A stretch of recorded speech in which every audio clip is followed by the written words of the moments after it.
sebagai negara besar mempunyai cita-cita untuk menjadi negara maju, meningkatkan kesejahteraan rakyatnya, dan menjadi salah satu kekuatan ekonomi dunia.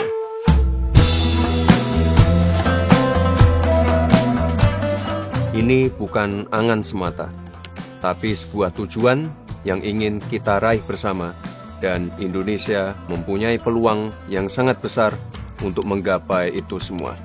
Bagaimana caranya? Melalui pengembangan ekonomi syariah salah satunya. 245 juta jiwa penduduk Indonesia adalah umat muslim, salah satu yang terbesar di dunia. Artinya, kekuatan pasar ada di tangan kita, di negeri kita sendiri. Tapi ini belum cukup jika tidak diiringi dengan kemandirian ekonomi dan industri halal.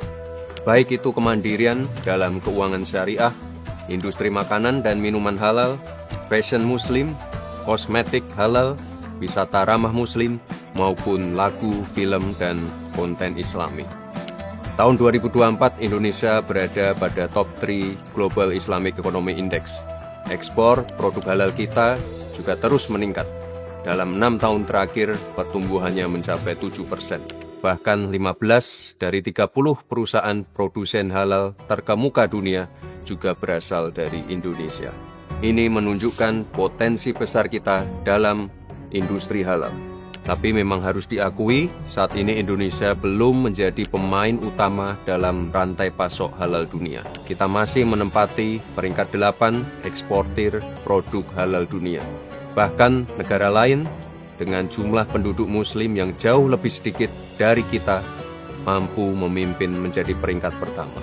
Artinya, sektor ini bukan hanya dilirik oleh negara muslim saja, tapi oleh negara-negara lain di dunia sebagai salah satu sektor yang memiliki daya tarik tinggi. Karena saat ini, halal lifestyle, halal branding sudah semakin meluas di dunia dan menjadi sebuah tren gaya hidup. Tahun 2022, pengeluaran konsumen muslim global mencapai 2,3 triliun US dollars. Ini diproyeksikan terus meningkat mencapai 3,1 triliun US dollars pada tahun 2027. Dengan potensi terbesar ada pada sektor makanan dan minuman halal, yaitu sebesar 43%. Kemudian disusul sektor fashion muslim sebesar 23%. Inilah yang berlomba-lomba dibidik oleh banyak negara. Sehingga kita harus bergerak cepat, kita tidak boleh tertinggal, kita harus mampu memaksimalkan potensi lokal yang ada untuk memanfaatkan peluang pasar syariah global, sehingga dapat memberikan manfaat sebesar-besarnya bagi bangsa. Oleh sebab itu, pemerintah di bawah kepemimpinan Bapak Presiden Prabowo terus berupaya membangun ekosistem ekonomi syariah yang berdaya saing, inklusif, dan membawa keberkahan bagi masyarakat.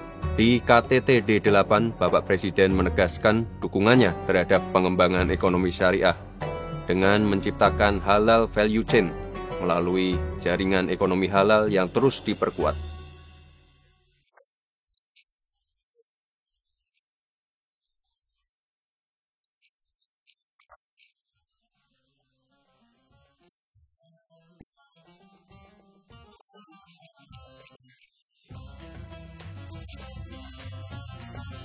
Sertifikasi halal untuk produk dan pelaku usaha di dalam negeri juga terus dipercepat. Bahkan untuk usaha kecil dan mikro diberikan kemudahan baik dari segi prosedur maupun pembiayaan.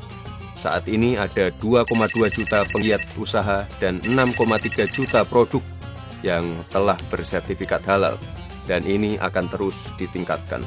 Kita juga memiliki destinasi wisata ramah muslim seperti di NTB, Aceh, Sumatera Barat, Jakarta, Jawa Tengah, dan Jawa Barat yang terus disempurnakan.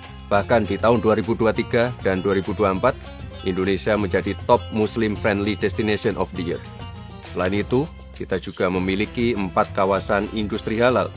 1 di antaranya sedang dalam proses untuk dijadikan kawasan ekonomi khusus, sehingga dapat mendorong kemudahan dan percepatan perizinan serta sertifikasi. Di sektor keuangan, pemerintah juga terus mendorong pengembangan Bank Syariah Indonesia, dan Bapak Presiden juga telah meluncurkan layanan bank emas pertama di Indonesia.